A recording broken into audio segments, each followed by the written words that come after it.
Okay. Okay, we will call our meeting to order. We want to welcome everybody here this evening. Our first, a second item on the agenda is our roll call, and our city clerk, Melissa, will handle that. Commissioner Maples. Here. Commissioner Swindell. Here. Commissioner York. Here. Mayor Van Oster. Here. Okay, next on our agenda is our invocation, and tonight's invocation will be given by our very own Commissioner Jason Swindell.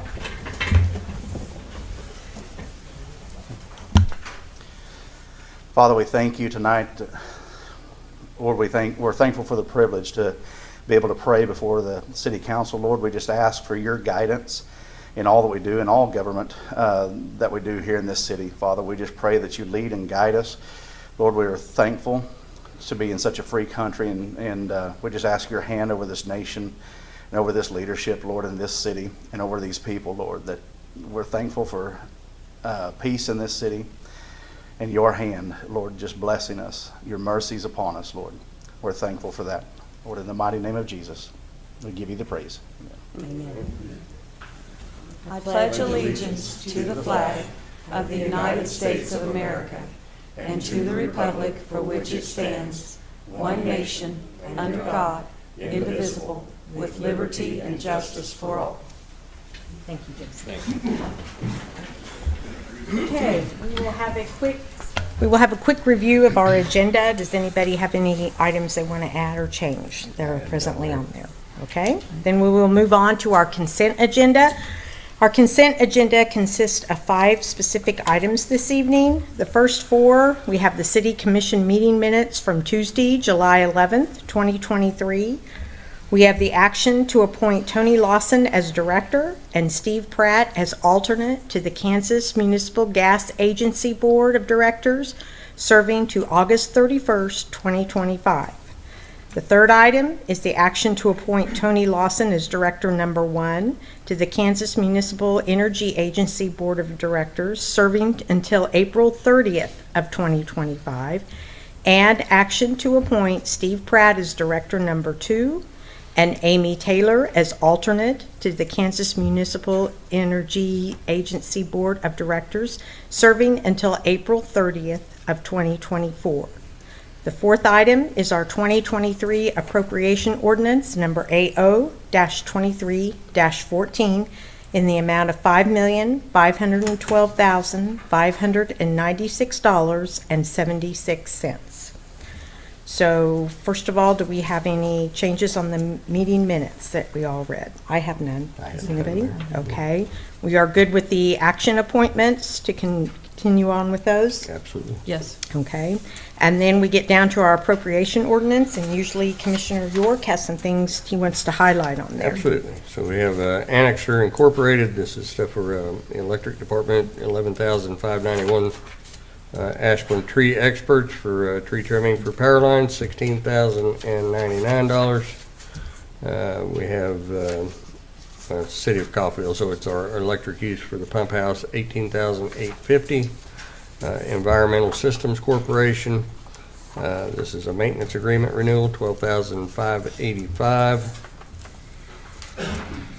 Fleet Fuels, $18,764. Grand River Dam Authority, $3,833,731. Hawkins Incorporated, this is chemicals for water treatment, $11,268. Kansas Department of Health, this is on, it's one of the bonds, correct, Stephanie? Is that on one of the bonds, principal and interest, correct? Yes. Yeah, okay. 17,306.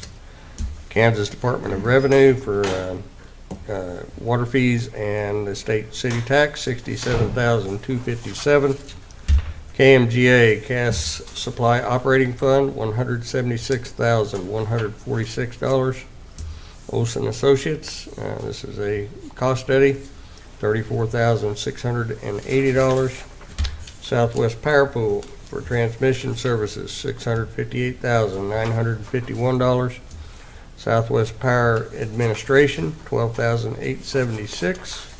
and payroll for July 25th of $412,422. Okay. And then I want to go back to those appointments. I'm sorry, Melissa. I skipped over because you were really in charge of that. So do you have anything specific you want to bring out about that? I'm No, sorry. the KMGA appointments were up for reappointments, and in looking at those, we realized on the KMEA appointments, Mike Shook had retired, and Mark Hall is getting ready to retire in December, so we filled Mike's spot, moved Tony up, and then replaced an alternate. Instead of bringing it back in December to reappoint his position, Right. we're going to go ahead and do it now. Okay, all right, thank you. Again, I'm sorry. No I worries. skipped right over that with you. Okay, are there any other things on the appropriation ordinance that anybody else wants to bring out? Questions? Okay. If not, I will move to approve items 1 through 4 of the consent agenda as presented. Second. Motion is made by Mayor Van Oster, seconded by Commissioner York, to approve items 1 through 4 of the consent agenda as presented. Commissioner Swindell, Aye. Mayor Van Oster, Aye. Commissioner York, Aye. Commissioner Maples. Aye. Okay. We will now move on to the 2023 appropriation ordinance number AO23-14A for Isham's and Liebert Brothers, $127.43. Mayor, if there are no questions, I'll move to approve item 5 of the consent agenda as presented. I'll second. Motion is made by Commissioner York, seconded by Commissioner Swindell, to approve item 5 of the consent agenda as presented. Mayor Van Oster, Abstain. Commissioner York, Aye. Commissioner Maples, Aye. Commissioner Swindell. Aye. Okay. We now move on to our next section, which is comments. We have comments from the public. Any citizen desiring to address the commission shall be recognized. Please advance to the podium, state his or her name and address for the record. Comments shall be limited to 3 minutes unless extended by a vote of the majority of the commission. The commission does not hear matters involving litigation or city personnel. The commission does not take action on subjects not on the agenda unless unusual or hardship conditions exist. Citizens may address the commission on agenda items as they are brought to the floor. Do we have anybody here this evening? Okay. We will now move on to, Jim. Pardon me. Mayor, Commissioners, Jim Faulkner, 1014 West 3rd. At the previous meeting, our city manager, Mr. Hall, announced that he would be retiring, leaving the city on December the 23rd, I believe was the date that he mentioned. And just the question was, he made that announcement, but has the commission formally accepted that resignation? Well, excuse me, first of all, it's not a resignation. It's it's a Retirement. Yes. Yeah. Retirement. Yeah. And that is in a new day. I do have capers to deal with. Certainly. And that's All right. I've given them a tentative day. All right. Okay. And does that mean that the city is actively engaged in search We will be for a taking new? care of that. We will All be right. taking care of that. Thank you.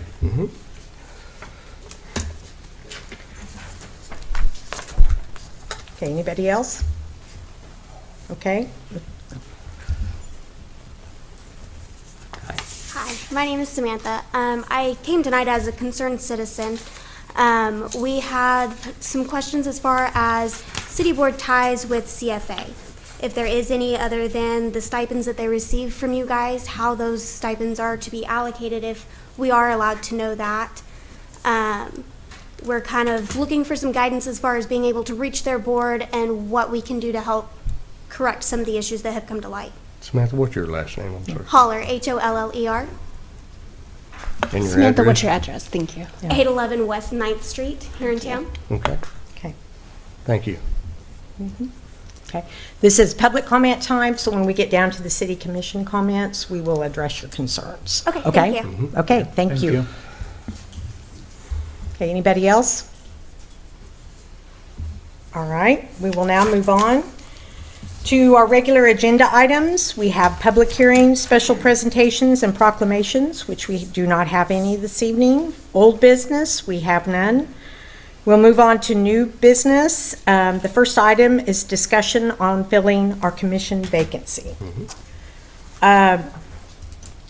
We have, according to Kansas statute, have got to fill this position within 60 days of its vacancy. We cannot wait until the election.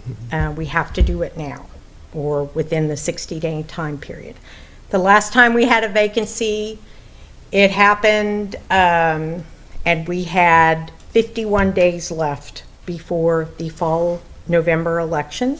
So that person was appointed. The commission at that time decided the top 3 vote getters, of them, one of them would have the position of 2 years. So they would appoint him or her immediately after the election, and they would fulfill that open position until the end of the year, or actually until the old business, at the conclusion of old business in the first meeting in January. And then that person would rightfully stay in his seat, but take the position that he won, his 2 years, him or her. So that's the last time that happened, and that's why I believe, if I remember correctly, those commissioners, they decided, unless there was an emergency or an unexpected sickness, they pretty well stuck to their point about staying with the meetings and attending all meetings that were left, which were really only 3, I believe, 3 or 4, but you never know. So that is the last time. So that's how we were able to leave that seat open for a period of time. Now, we don't have that option this time. We have to fill it within the 60 days. If we don't, then we have to have what do I want to say? Special election, yeah, but we have to say that we will have one, and that costs taxpayers money. And so we don't have that charter ordinance in place to do that. So this is why we will have to fill the position. Now, we have a lot of things coming up. We have 2, 4, 6, 8, I believe there's 10 total meetings altogether. Plus we have budget meetings or workshops that we have not even had yet. So we have to have somebody that's pretty well in tune to city practices and in tune to the budget process and in tune to what is going on within our city right now as far as our projects and everything else going on. So I visited individually with each commissioner, and we came up, and it was kind of a consensus that we would look at our past commissioners and see, because they would know the best, okay? They had already had experience in the budgeting, because that's a pretty long process, and they all keep abreast currently on what's going on. Of that pool of commissioners, we have some that are running. So it's not quite fair to them that we ask them to fill one of those vacancies, because you never know what can happen in this time in the next 5 to 6 months. Commissioner York and Commissioner Swindell, when they decided to reapply to run again, they know what can happen. And so they already know that. But the others that are running, we decided the best way to be fair to everybody was to go beyond. We asked 2 different commissioners. One respectfully declined because of their obligations at work, a lot of traveling. The second one accepted. And I reported back to each commissioner, and so she would like to come on board. Her prerogative is to help the city of Coffeyville, and then after these next 10 or whatever, I can't remember, 11, 12 meetings are over, then at the end of old business, at our first meeting in January, she's done. So she has no reason, or she doesn't really want to continue on. She's just wanting to help. And so if you will all remember former Commissioner Pam Jones, she has agreed that she would like to step in. Now, she is also serving on the Planning and Zoning Commission, so she has to vacate that position and resign from there first before whatever we decide to do. If we want to go ahead and have her on the commission, then she will resign her position on the board. I believe that position is up in January, isn't it, her position there? So if she chooses to run back on and apply again for the Planning and Zoning Board, because she does like to stay active in the community, she can do so. So, we have any discussion among this? Number one, I'd like to say thank you to Pam for being willing to step in. Yeah, absolutely. Yeah. And Pam does bring a wealth of experience in how the commission operates, how the budgets operate, and how the city operates. So I would just say thank you to her for being willing to do so. Okay, all right. So in order, if it's our, what we would like to do so that we can continue to move on, because we do have to get our budget workshops done this next week. Right. Because we have to have that submitted for so many readings in the newspaper and meet the deadlines with the county and so forth. So anyway, what we would need from anybody or whatever is a motion subject to her resignation from the Planning and Zoning Board. I would so move. Second.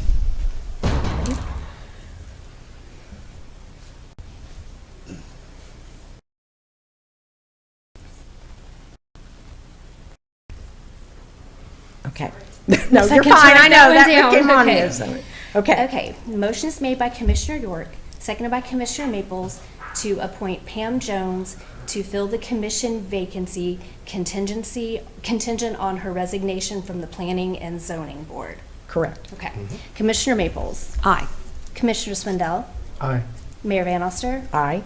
Commissioner York. Aye. And may I add that the city does not have anything actually in place on filling commissioner vacancies. No, there So has we been. need to, There is, you are a city of the first class. Right. Which is you follow home rule. There is not anything in Kansas statute or election laws that sits there and says you have to do any certain procedure for the appointment. There has been, and that is the question of, there has been recent changes to elections, and that is if this would and not be appointed within the 60 days, then there's a special election. But what is countering that is in just the past years, they have stated that you cannot have a special election or any election of any kind 60 days prior to the general election. So it is one of those that this appointment follows state guidelines, but it is the special election, because of the change in election laws, wouldn't be allowed right. if you went beyond that period. And another time when we had a vacancy come up because somebody resigned, they were moving out of state. I believe that was back in 2016. Well, the next election for that wouldn't have been till couple, 2 years or whatever. So they took applications. Remember going back and reading that, and then among the commission, they appointed somebody. Right. So that's, if this had been a couple more years, I can see that we would have done that. But now with the timing and to get the 60 days taken care of, so we don't have to do the special election, which, we can't have it. I mean, it's kind of contradicting. Which the state would enter in and sit there and say that, because in a special election, you have to have notification to the treasurer. Right. And the county treasurer has to conduct that special election. So you'd have to notify the voters. The voters have to have time to process and set a date, which would fall follow too close To the to election. the general election. Yeah, yeah, Very yeah. good. And a special election means it would cost. too. Yes, it would also Yes, cost. leave it at that. Cost the taxpayers. So, okay, then. All right.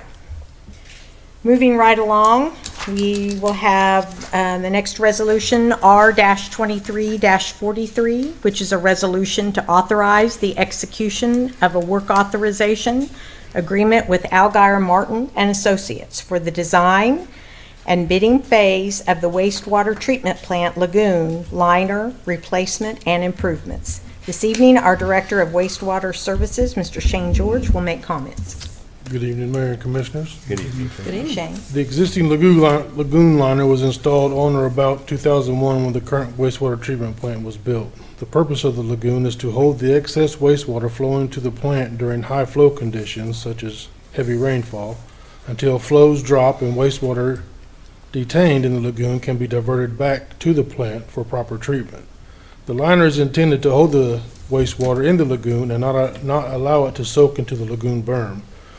Through the last 22 years, the liner has degraded due to UV degradation and dumping of wastewater in the northeast corner. The liner has developed holes in it from the previously stated reasons, which has allowed weed growth and wind to enter under the liner and cause the liner to fail. The diversion manhole gate valve keeps the wastewater in the lagoon from entering the wastewater plant until the plant can accept the flow. Since this gate does not seal properly, nor does it have a gauge up top so the operators can know what position it is in, the leaking gate valve allows water to enter the plant from the lagoon, causing excess wear on the equipment to pump the water back into the lagoon. Staff recommends the approval of the resolution authorizing execution of a work authorization agreement under the existing engineering services agreement with Algar Martin and Associates Incorporated for the design and bidding phase of the wastewater treatment plant lagoon liner replacement and gate valve repair or replacement. I'll be happy to answer any questions you might have.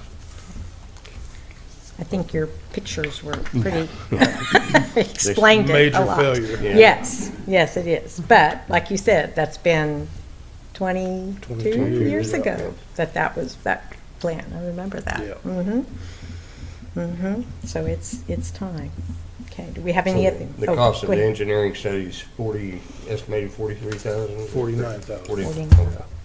And do we have any guess as far as what the cost of the project will be? I think once they check with KDHE and see what the requirements are, if the liner needs to be replaced, or if they can go back with whatever KDHE requires, that's going to be totally up to what KDHE requires as far as that.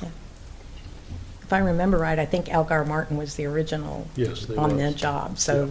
that helps too, because they already know. And Yeah. yeah, okay. All right, does anybody else have any questions? Okay, if none, I will make a motion to approve Resolution R-23-43 as presented. Second. Motion is made by Mayor Van Oster, seconded by Commissioner York to approve Resolution R-23-43 as presented. Commissioner Maples. Aye. Commissioner Swindell. Aye. Mayor Van Oster. Aye. Commissioner York. Aye. Thank you, Shane. Thank you. Appreciate it. Okay, the next item on our agenda is Resolution R-23-44, which is a resolution to authorize the execution of a lease agreement with the Coffeyville Aviation Heritage Incorporated for the use of facilities at Feaster Park. Our city clerk, Melissa Carter, will make comments on this. Mayor and Commissioners, the lease agreement with Coffeyville Aviation Heritage was last updated in August of 2003. We were contacted by the Aviation Heritage Board in May of this year requesting that the city review the lease agreement. The lease was reviewed. The only modification made by staff was on item 2 that requires no personal items to be stored if not on display. Exhibit A was amended to show a 30 by 53 foot section of storage area to be demolished at a later date. Staff recommends authorizing the execution of the lease agreement with Coffeyville Aviation Heritage for use of the facilities known as the original Coffeyville Airport facility at Feaster Park. And as you can see in the agenda packet, the Aviation Heritage Board has already signed the agreement. Okay. And I think that was just added so that all has to do with insurance as far as storing personal items there, Yes. because our insurance won't pay for somebody's personal items, and that gets, so we just want to make sure everything's good for everybody out there, because that is a great place for the city to have, the If you've Aviation never- Museum. If you've never visited that museum, do yourself a favor and go see it. It's a wonderful museum, yes. Yes, it is. Okay, any further questions? Mayor, if there are no other questions, I'll move to approve Resolution R 2344 as presented. Second. Motion is made by Commissioner York, seconded by Commissioner Swindell to approve Resolution R-23-44 as presented. Commissioner Maples. Aye. Commissioner Swindell. Aye. Mayor Van Oster. Aye. Commissioner York. Aye. Okay. Now, moving on, we have Resolution R-23-45, which is a resolution to authorize signatures on the Kansas Municipal Investment Pool bank accounts owned by the city of Coffeyville. Our Director of Finance, Stephanie Richardson, will make comments. Mayor and Commissioners. Good evening, Steph. Good evening. Upon my leaving, it came to our attention we needed to update the signatures that were on the Kansas Investment Pool accounts. So I contacted the investment pool, and they sent the resolution that is in your packet, and that needs authorized by the commission in order to send to them to add other signatures to the account. So we would be adding Mark Hall and Melissa Carter as signers on the accounts. Okay. All right. Any further questions? It's kind of self-explanatory. Yeah. Okay. If there's none, I will move to approve Resolution R-23-45 as presented. I'll second. Motion is made by Mayor Van Oster, seconded by Commissioner Maples to approve Resolution R-23-45 as presented. Commissioner Swindell. Aye. Mayor Van Oster. Aye. Commissioner York. Aye. Commissioner Maples. Aye. Okay, thank you. Thank Stephanie, appreciate it. Okay, we will now move on to our city manager's report.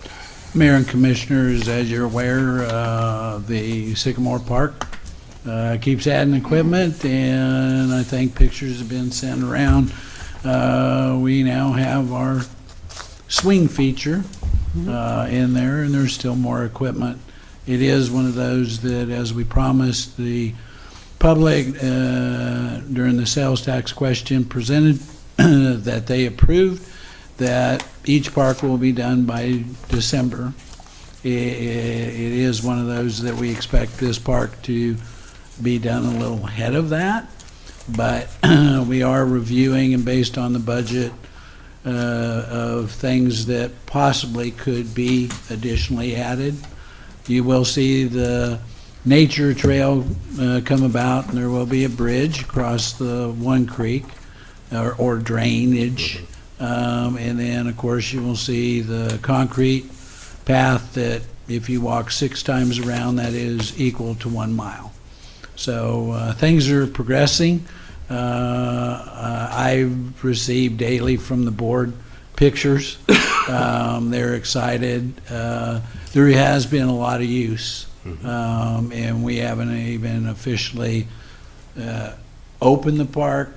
But shelters are to come and all these things. So it's pretty exciting. The other is departments with this heat we've recommended, and of course that is even before the federal government, is to protect employees from this extreme heat. Our HR director has been in discussion with department directors to hydrate employees, and so far they've been doing so.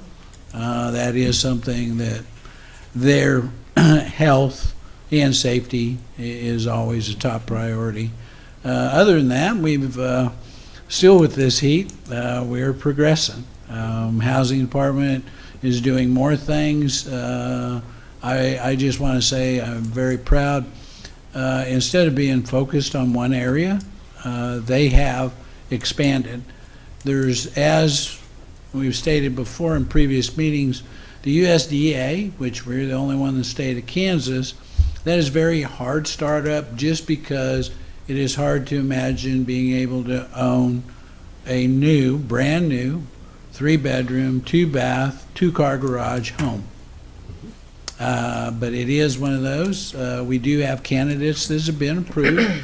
In the meantime, should a candidate fall short of that, we've put them in other USDA programs. And, you know, the housing has been assisting in the childcare.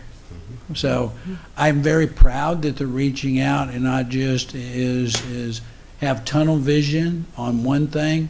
We are attacking housing every way that we possibly can. So I'm pretty excited.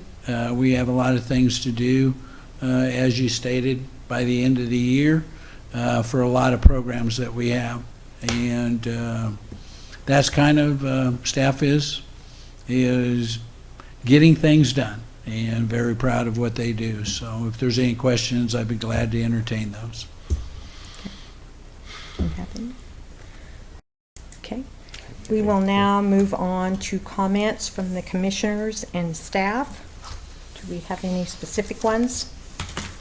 I wanted to mention one thing. So I received a call from Joe Brooks from Salvation Army, and they had Christmas in July this last weekend for Salvation Army, and so I was honored to go out and ring a bell for an hour out at Walmart. My wife and I both did, and Anne-Marie and I visited a little bit about this, and then I think Tim went out and rang as well. But the generosity of the people of Coffeyville just never ceases to amaze you, and you see people come up that put money in that bucket, and it really does your heart some good. So if you ever get the opportunity to volunteer for that, and please do so. It's very worthwhile. Yeah. Especially around Christmas time. Absolutely, yeah. The carts came in? Yes. Yeah. Golf carts The came golf in. carts I came saw in? that. Yes, and I apologize. I should have mentioned that. That's okay. It was kind of an exciting event. They did it, and it didn't have an exact time. And you can imagine 32 golf carts going up Klein and then turning in. And it was funny that actually people came out when they heard to look at the carts. Of course, are they real cards? But it was pretty impressive to unroll those. At the same time, and I guess I'll answer this question, is that they loaded up and took the trade-in carts. We have had people reach out and say, hey, are they for sale? I know that was part of the lease purchase agreement, and those were traded in to reduce that price. And so they loaded them up and took them all back, so and including the chargers. And so we're ready to go, and people are excited. I'm just thrilled because it was an effort to show the public that we do believe in the golf course. So. Thank you.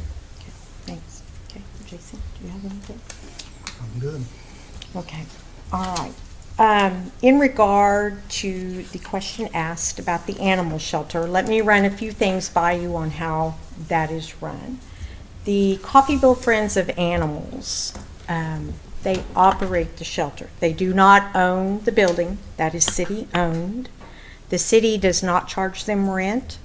We take care of the insurance and the maintenance, like on electrical, HVAC, and so forth, and other things that may come out there as far as maintenance that need to be done. So the Coffeyville Friends of Animals, they are a private nonprofit group. We do not appoint their board. All the boards that the city appoints, like people, certain positions on the rec center, so many positions on the hospital board of trustees, all of those are listed on the City of Coffeyville's website. But the Friends of Animals are not. Like I said, they're a private nonprofit group. And they're a volunteer group also. They do have a director, appointed director, and several workers out there.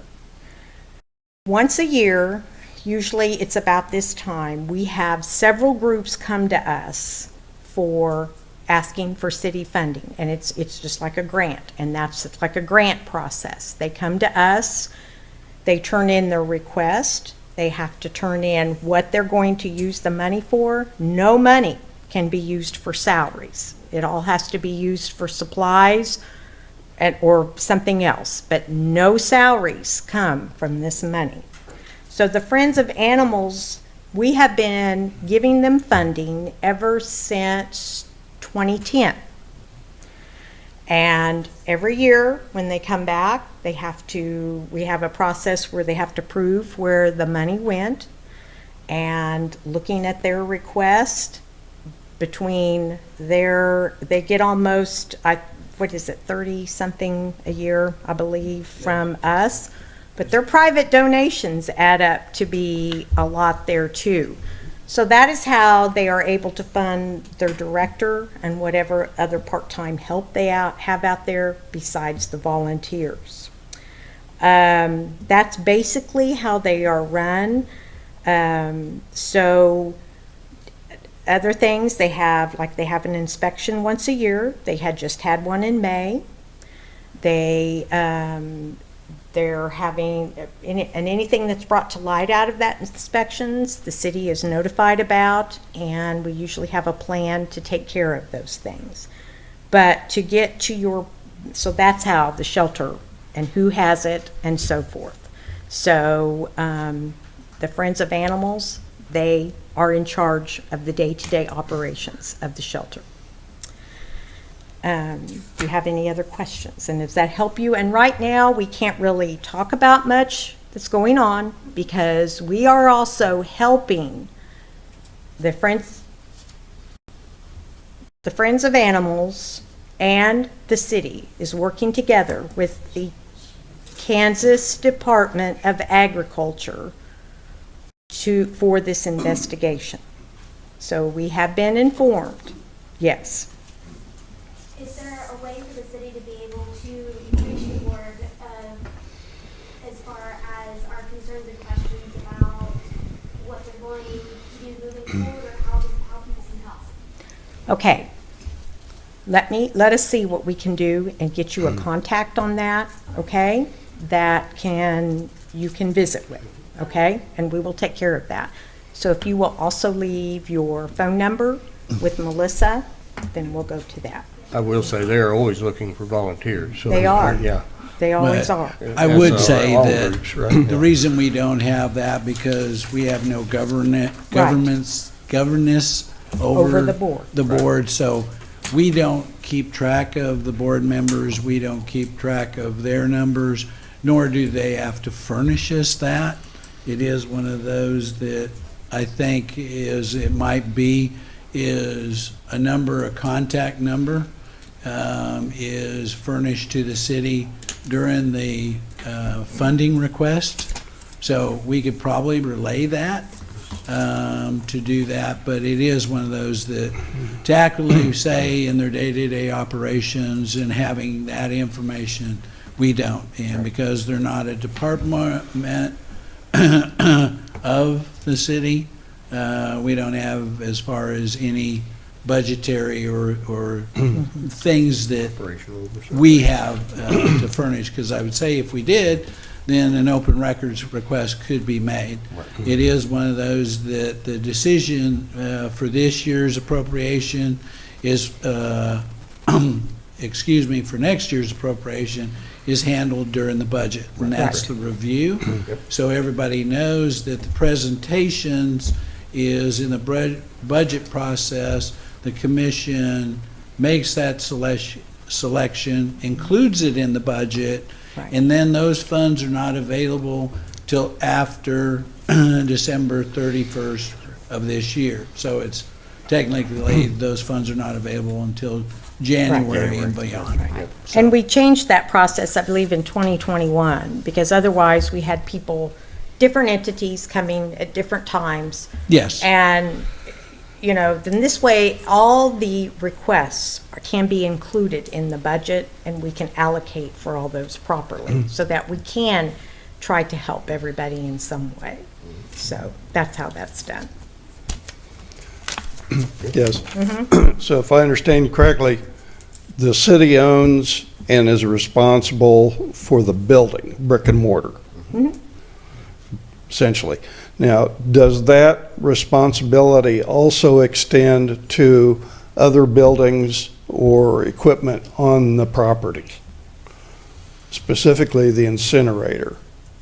Or would the repair of that be the responsibility of CFA or the city if notified?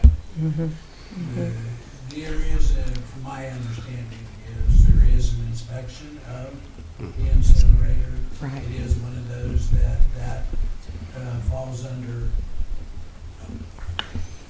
Is my understanding is that the incinerator is part of the inspection. It is one of those, should there be something needed, Warren, the city would assist and get those repairs done. But as far as the contents of the building and that is the responsibility of the Angels for Animals. CFA, CFA. Coffeyville Friends of Animals. Yep. Coffeyville Friends of Animals. Yes. I'm sorry. So, Incinerator had gone down after inspection, would that be something that they contact you about as well, or is that something that would have been on them to flat out handle themselves? The best way to describe is I think what Commissioner Van Oster said is we have been in contact with the State Department of Agriculture, and that's what we're working through. So they dictate on usually the, animals and this stuff, so we're following their guidelines, and, that is, as those go forward, that is public information. And so, but that's the status. We're working with them to resolve this issue. so where I was going with this was, given what you've just said here, might we then assume that CFA did not provide information to the city that the incinerator was inoperative during this time that's in conflict? I'm not aware of any, contact or those. That's part of our working through the Department of Agriculture. So, I couldn't just sit there and say I have firsthand knowledge. I couldn't, say that. But we are working with, and those questions you asked, that will be answered probably through working with the Department of Agriculture, Kansas Department. All right, thank you. Thank you, I Jim. have a question about that. Is the public allowed to have a copy of that inspection that was done in May to give to the public for CFA? Did that? But- Okay, you have to go through the Department of Agriculture. Online and file an open records request. Yeah. Okay. I just did that through the radio station Yeah. on Monday, and Yeah. I haven't heard back from anyone. No. Can I ask a question? Sure, come on up to the podium. And state your name and address. My name is Amy Calkins. It's 310 Centennial Avenue. And I was just wondering where the line of communication is with, like, your ACO, the police station, and Friends of Animals, when, like, a animal is taken in, and is there a report? Are those things that we can have that are open to the public? Injured animals, things like that. What happens to the injured animal that's still alive? Is it just left, laying there over the weekend, waiting for CFA people to come in and take care of it, or how do those get taken care of? Well, there's generally people out there over the weekend. Weekend, I was going to Yeah. say. There is, and you can help me out there, there is certain reports that that are we have to required have. by the police department. Would that be correct to say?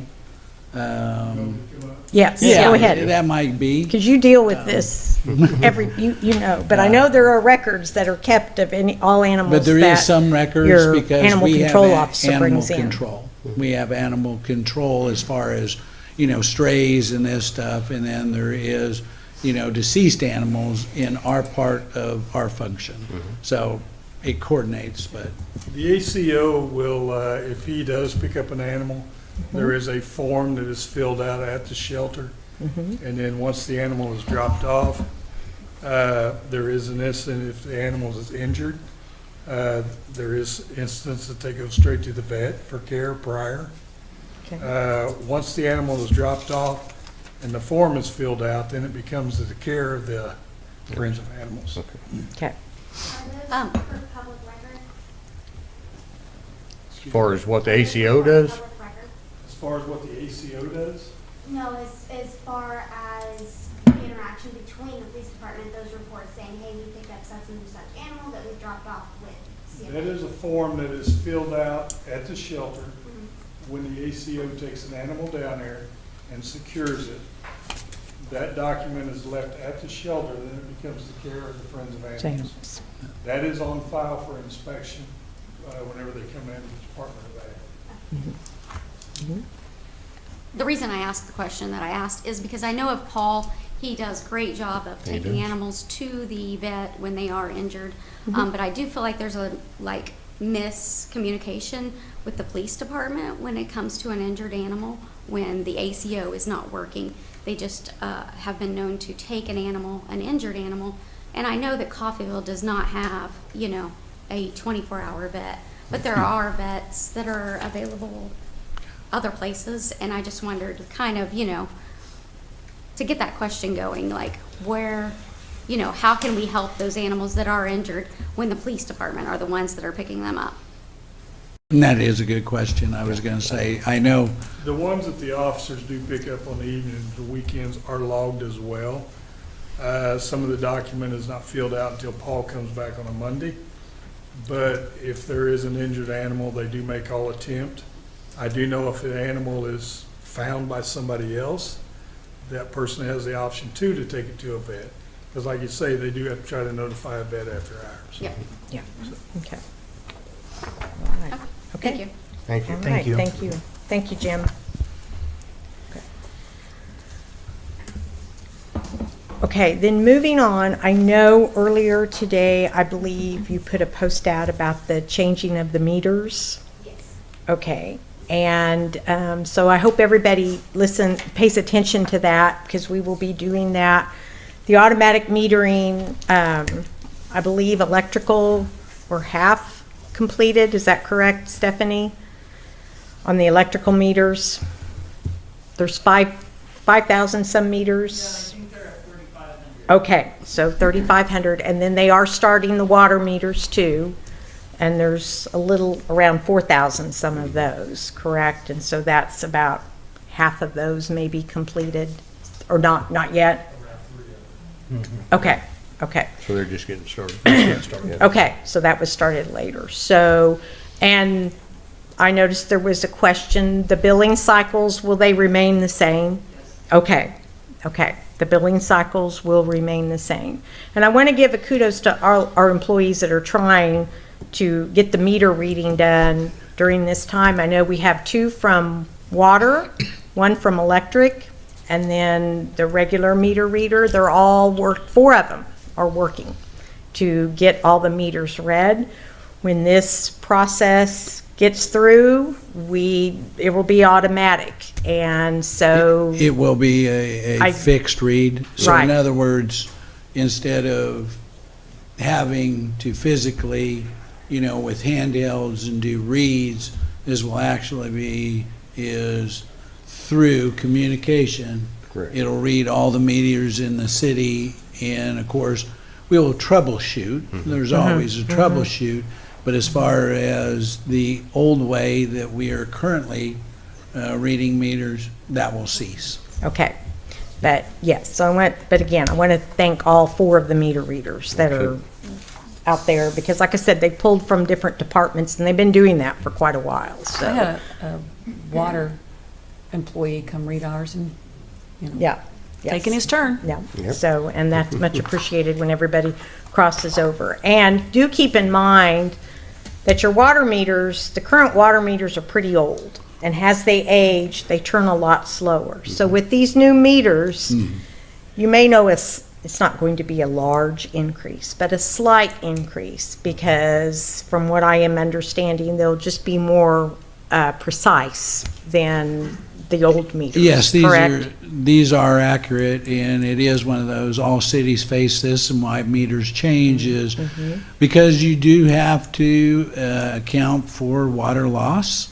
It is one of those that a lot of times you look at what billing is and then the actual flow through our meters, and it is one of those that if those meters are off, you do have not a true picture of the total consumption. There is a difference, and that is for our future growth. An accurate read gives us that what we need to do in the future to accommodate economic growth, and that's both electrical and through water. Okay. This project's been a very long time coming, and it's Yes, been in a fact, whole lot I've of heard work this put was into it, yeah. even, in fact, prior to coming to Coffeyville, and it was with Johnson Controls at first, and the city moved to save taxpayers. I believe we could safely say millions of dollars. And this turned into our project through Tantalus. So we Well, I can saved a tell you- lot of that. I can tell you, when I was on the commission in '03 to '07, we were talking about going to this way back then, right? And of course, it was very expensive, and it's, yeah. Most communities, once they make the switch, we usually say a meter's life is roughly around 20 years. And it is one of those, very seldom do you have any more, except in very small towns, that handhelds are utilized. Most cities go just because of efficiency to a fixed read that basically we can read every meter in town by a press of a button. So, But it also gives our users some options as well, correct? I mean, Yes. they can actually monitor their bill through the month, and we will, with the upgraded technology, it also let us recognize is immediately, we'll just say certain things that go on that we might not be aware of in usage, and could be able to maybe contact the user and say, we are seeing a definite problem in your account, Okay. which Yeah. helps very, create Yes. relationships. yes, yeah. Yes. And I think when you get your old meter changed out, when you get your bill after that, which it comes regular anyway, it has a line on there that gives your old meter reading and then your new one. And if you get something and you don't understand it, or if you get something and you know it's not right, please contact customer service. And if you may have to leave your name and phone number, but they will be happy to call you back and explain some things that if you don't understand when you get your bill with this change out. And I would say that those that are coming in and changing the meters are identifiable. We Yes. made sure of that. Yes. Because it is an outside crew, and somebody walking up and grabbing your meter, you want to make sure, but they are identifiable to the public, so they know what they're there for. Right. And just for clarification, because I did receive one email from a gentleman, they're not being charged for these meters, correct? Beg your pardon? There is no charge to the customer for this meter. To put the meter in? Right. No. Installation, they're not charged for that The meter. meter's not, it's part of our service that we Exactly, offer. yeah. All it is a new meter that follows this new Yes, technology. that is So, borne yes, by the I city. have somebody, yeah. Okay. All right, I have nothing else. Anybody else have anything? Okay, then I make a motion to adjourn. I'll second.